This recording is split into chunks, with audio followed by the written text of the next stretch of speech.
Assalamualaikum warahmatullahi wabarakatuh. Kami dari kelompok 5 ingin mempresentasikan sedikit materi kami tentang tema pokok dalam etika berfilsafat komunikasi. Yang pertama adalah manusia sebagai pelaku komunikasi. Dapat dikatakan bahwa proses berkomunikasi merupakan proses kehidupan manusia. Komunikasi tidak dapat dipisahkan dari seluruh proses kehidupan konkret manusia. Hakikat komunikasi adalah proses ekspresi antar manusia. Kemudian ada definisi manusia. Menurut Aristoteles, manusia mempunyai 3 anima, yaitu anima avegetati atau roh vegetatif, yaitu tumbuh-tumbuhan, fungsi makanan, tumbuh, berkembang biak. Kemudian ada anima sensitiva, binatang punya perasaan, naluri, dan nafsu, mampu mengamati, bergerak, dan bertindak. Kemudian ada anima intelektiva, roh intelek yang dimiliki manusia, berpikir dan berkehendak serta memiliki kesadaran. Kemudian pemikiran Aristoteles tentang aliran manusia, yaitu ada materialis, idealisme, dan eksistensialisme. Kemudian ada kritik eksistensialisme terhadap materialisme. Aliran eksistensialisme menentang aliran materialisme yang berpendapat bahwa manusia hanyalah benda saja. Yang ditentang kaum eksistensialisme ialah pendapat kaum materialisme tentang cara manusia berada di dunia. Menurut ajaran eksistensialisme, manusia bukan saja berada di dunia, tetapi juga menghadapi dunia dan menghadapi benda lain di dunia. Kemudian ada kritik eksistensialisme terhadap idealisme. Jika materialisme memandang manusia sebagai materi saja, sesuatu yang ada subjek, maka idealisme menganggap manusia adalah sesuatu yang berpikir, suatu pikiran saja, dan pikiran ini merupakan suatu aspek yang mana dilupakan oleh materialisme, dan sebaliknya dilebih-lebihkan oleh idealisme, sesuatu aspek yang dianggap sebagai keseluruhan manusia. Kemudian ada ethos, pathos, dan logos. Ethos adalah sumber kepercayaan yang ditunjukkan oleh seorang komunikator bahwa ia memang pakar dalam bidangnya, sehingga karena ia seorang ahli maka ia dapat dipercaya. Kemudian ada pathos.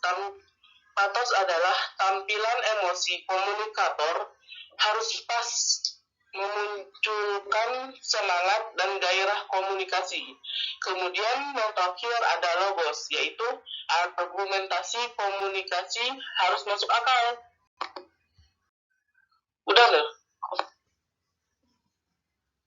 Satu lagi.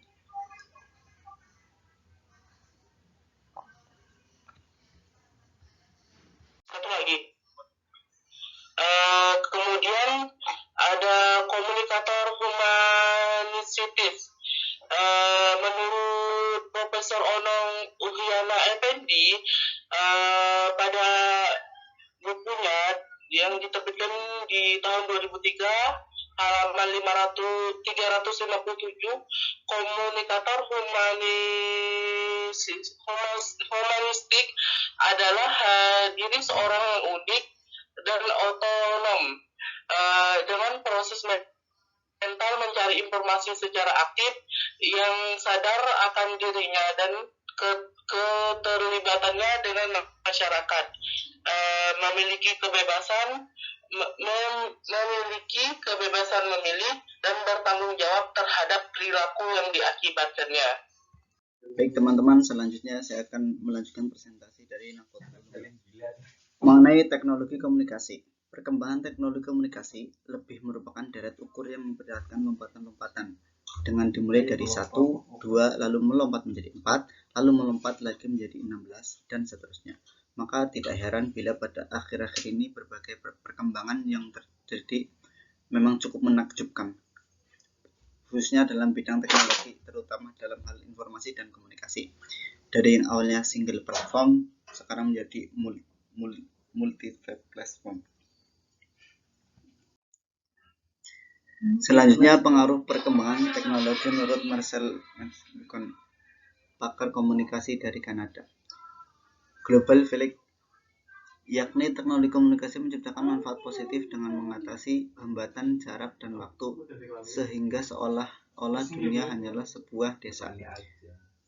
Selanjutnya, Global Village, yakni teknologi menciptakan manfaat negatif dan cara menciptakan ketergantungan.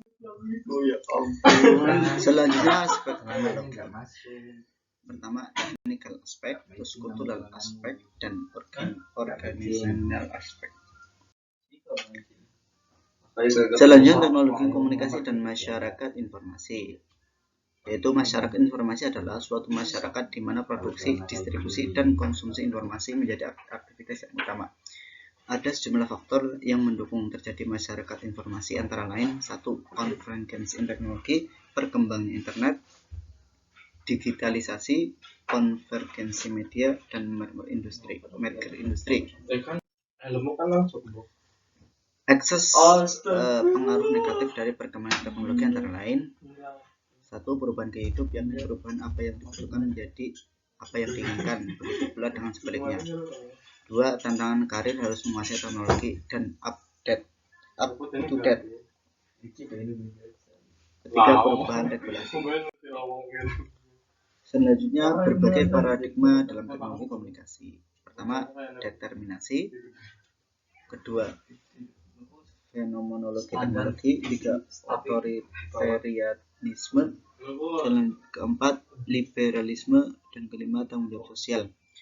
Pemikiran Jacques tentang teknologi komunikasi. Ia mengatakan bahwa teknologi komunikasi merupakan kekuatan sosial baru yang menjadi kebutuhan manusia. Kita tidak bisa hidup tanpa teknologi, tapi pada saat yang sama kita juga harus menghadapi resiko dan konsekuensi yang dibawa oleh teknologi. Selanjutnya, komunikasi efektif dan strategi komunikasi. Selanjutnya, terima kasih. Sekian presentasi dari kelompok kami. Apabila banyak kesalahan kata, silakan hujat saya. Kami mohon maaf sebesar-besarnya. Assalamualaikum warahmatullahi wabarakatuh.